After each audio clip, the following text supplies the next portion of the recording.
자, 2025년 수능 특강 문학 고전시가 1번입니다. 자, 여기는 충담사가 쓴 찬기파랑가하고 2학년이 쓴 반월이 있네요. 자, 어떤 내용인지 해석해보고 한번 문제 봅시다.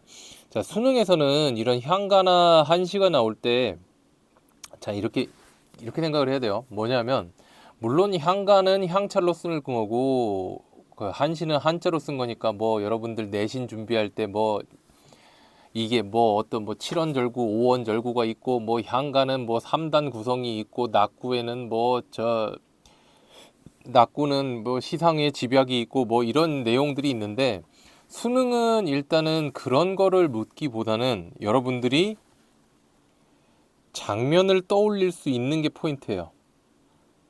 자, 그러니까 이 찬기파랑가 같은 경우도 여러분들이 보고 어떤 표현법을 썼냐, 어떤 게 있냐, 어떤 구성을 취하고 있냐, 이런 맥락을 찾기보다는 이 글을 읽고 여러분들이 바로 느낄 수 있는 게 뭐가 있느냐, 그거부터 포인트를 찾는 게 좋아요. 자, 보세요.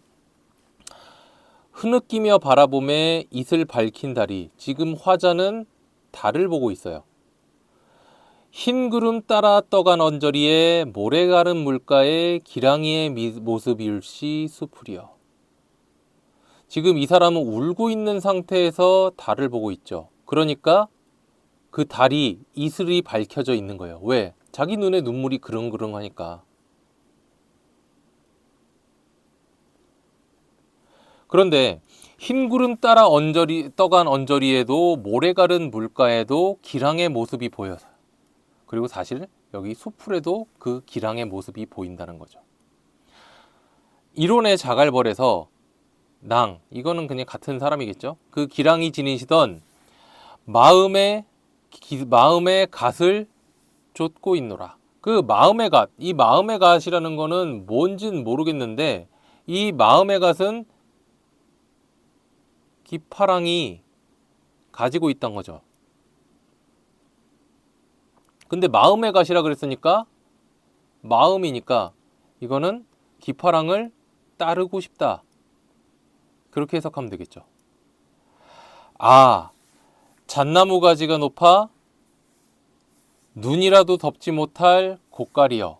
자, 눈은 동서고금을 막론하고 시련을 뜻합니다. 잣나무 가지가 뭔지는 지금 우리가 이걸 보고 바로 알아차릴 수는 없어요. 근데 이 고깔이 눈이 덮지 못할 고깔이에요. 그러면 우리가 지금 이 맥락에서 바라보면 이 고깔이라는 거는 지금 계속 기파란 생각하잖아요.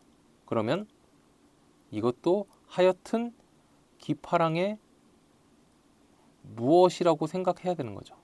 그러니까 기파랑이라는 사람은 시련도 이겨낼 사람이에요. 그러면 이 잣나무 가지는 뭐예요? 기파랑의 또 이것도 기파랑의 무엇이겠죠.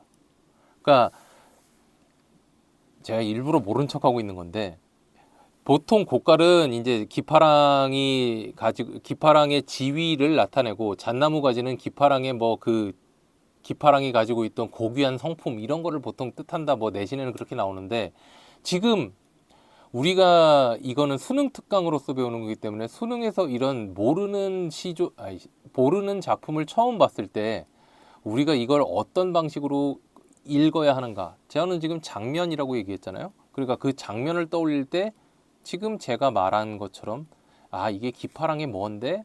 기파랑은 시련이라도 덮을 수 없구나. 시련도 이겨낼 사람인데, 근데 어딜 가도 기파랑의 얼굴이 떠오른다. 그럼 이거는 근데 뭐를 추측할 수 있어요? 아마 죽었겠다. 그런 걸 추측할 수는 있죠.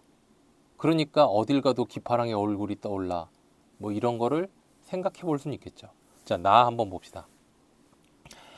옷거울 걸고 다듬어서 푸른 하늘에 걸었더니 밝은 빛 화장할 때 비춰보기 딱 알맞네. 그러면 이거 옷걸은 당연히 그 반달을 얘기하는 거겠죠. 왜? 제목이 반월이니까. 그죠? 자, 복비랑 직녀가 서로 갖겠다고 다투다가 직녀는 누군지 알죠? 그 견우와 직녀 얘기하는 거잖아요. 하늘에 있는 사람이죠. 그러니까 이건 하늘에 뜬 반달을 얘기하는 거죠. 반쪽은 구름 사이에 반쪽은 물 속에. 그러면 이게 직녀 거겠죠. 그리고 물 속에 이게 복비 거인 거 보니까 이 복비라는 사람은 우리가 누군지를 모르겠는데 물과 관련된 사람인가 봐요. 그러니까 이 사람은 반달이 하늘에 떠 있고 그게 물에 비친 모습을 보면서 이런 시를 지은 모양이에요. 자, 이거 갖고 문제를 푸는 겁니다. 수능은 딱 요 정도까지 읽으면 되는 거예요. 자, 그럼 한번 봅시다. 달을 중심으로 가와 나를 감상한 내용으로 적절하지 않은 것. 가와 나의 달은 작품 도입 부분에서 화자가 보고 있는 거다. 그렇죠. 가와 나의 달은 대상을 비추는 존재다. 대상과 주위를 밝게 만들 초. 가와 나의 도입 부분에서 달을 올려다보던 화자의 시선은 이후 아래 방향으로 바뀌고 있다. 보세요. 지금 여기 보면 달 보다가 구름 보다가 물가 보다가 숲을 보죠. 아래로 내려가죠. 자, 여기서는 옷거울 하늘 보다가 화장대 보다가 물 보죠. 아래로 내려가죠. 그러니까 이것도 맞는 얘기죠. 가와 나는 달의 모습이나 형태가 달라지는 상황과 관련지어 여기서부터 틀렸죠. 형태 바뀌는 얘기는 안 하고 있죠. 자, 5번. 나는 가와 달리 작품의 시작부터 끝까지 달과 관련된 행위와 상황에 초점을 맞추고 있죠. 달에 대해서만 얘기하니까. 그렇게 되겠죠. 자, 2번 봅시다. 보기를 참고하여 기억을 감상해야. 기억이 뭐예요? 반쪽은 구름 사이에 반쪽은 물 속에. 자, 이건데 복비는 복희씨의 딸로 하백의 처이다. 낙수에 빠져 죽어서 물의 신이 되었다고 한대요. 직녀는 하느님의 손녀. 견우와 떨어져서 은하주 서쪽 하늘에 사는데 오작교를 건너서 견우를 만나죠. 가장 적절한 게 뭐냐? 반달을 통해서 견우에 대한 직녀의 사랑을, 물속에 들어있는 반달을 통해서 하백에 대한 복비의 사랑을 표현하고 있군. 애매하죠? 자, 복비와 직녀가 옷거울을 두고 다투는 모습을 상상한 후 보름달의 충만함을 느끼지 못하는. 이거는 틀렸죠. 왜? 보름달 얘기는 나오지도 않았으니까. 자, 3번. 구름 속에 반달이 있고 물 속에 반달이 있는 상황을 하늘에 사는 직녀와 수신이 된 복비가 서로 닿겠다고 다툰 결과인 것처럼 그려나고 있군. 그러니까 이렇게 보는 게 맞죠. 이게 제일 직관적이잖아요. 왜? 다투었다는 표현 자체가 위에 있죠. 그러니까 1번이 제가 애매하다고 한 얘기는 그렇게 해석할 여지가 있긴 있잖아요. 그런데 지금 3번 쪽이 그 작품에 나온 표현을 그대로 더 옮겼죠. 그러니까 이쪽을 선택하는 게 훨씬 낫다는 거예요. 자, 4번. 하늘에 뜬 달과 뜰 달의 반쪽과 물속에 들어있는 달의 반쪽이 서로 합쳐져 보름달. 그러니까 보름달 얘기하면 안 된다는 거예요. 반달이 구름 사이에 숨어 있고 물에 거의 비치지 않아 자연을 완전하게 감상하기 어려운 상황과 그에 대한 안타까움. 이건 엉뚱한 소리죠. 자, 3번 갑시다. 자, 보기와 관련지어서 가나를 감상한다고 할 때 독자의 감상 과정에 대한 설명으로 적절하지 않은 것. 비유와 상징은 보조관념을 사용해서 사물 따위의 속성이나 특징을 드러내는데 비유는 보조관념과 원관념이 모두 나타나는데 상징은 보조관념만 나타난대요. 자, 상징은 보조관념이 하나 이상의 의미와 연결된대요. 그래서 의미를 함축적으로 드러나는데 또 상징은 보조관념과 원관념 사이에 뚜렷한 공통점이 없어도 된대요. 자, 적절하지 않은 것. 가의 독자가 흰 구름을 두고 이런 것들을 떠올리면 흰 구름을 함축적 의미를 다양하게 떠올려 본 거다. 그죠? 자, 가의 독자가 잣나무 가지를 높이 솟은 고귀한 것으로 이해하고 기량의 속성과 유사하다고 판단했어요. 그러면 잣나무 가지가 보조관념이고 기랑이 원관념인 거죠.